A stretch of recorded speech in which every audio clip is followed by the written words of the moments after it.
গণভোটের বৈধতা, গণভোট যদি অবৈধ হয় তো আপনার এমপিগিরিও তো অবৈধ হবে। একই দিনে আপনি দুইটা ভোট করেছেন, চক্রান্ত করে আপনি লয়ার ঠিক করে পার্লামেন্টে গিয়ে রিট করেছেন। সেখানে আপনি সংবিধান সংস্কার আদেশের বৈধতা, গণভোটের বৈধতা, নানান প্রশ্ন তুলেছেন। আজব ব্যাপার, এই প্রশ্ন যে আপনার দিকে ছুটে যাচ্ছে। আবার রাস্তায় প্রয়োজনে এই জুলাই যোদ্ধারা কিন্তু তাদের অধিকার ফেরাবার জন্য আবার নেমে আসবে ইনশাআল্লাহ। জনগণের অভিপ্রায় হচ্ছে সব আইনের সবচেয়ে ঊর্ধ্বে সবচেয়ে বড় শক্তি। সেই শক্তিকে উপেক্ষা করা আপনাদের উচিত হচ্ছে না। সংবিধানে নাই তো সংবিধানে এই নির্বাচনও তো ছিল না।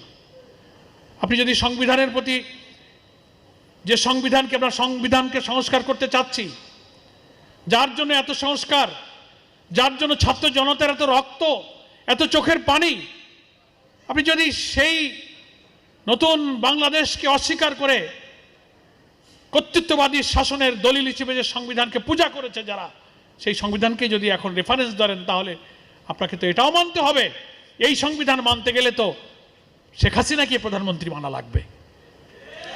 এই নির্বাচন তো অবৈধ হবে, অন্তর্বর্তীকালীন সরকার অবৈধ হবে, আপনারা যে পার্লামেন্টে গেছেন তাও তো অবৈধ হবে।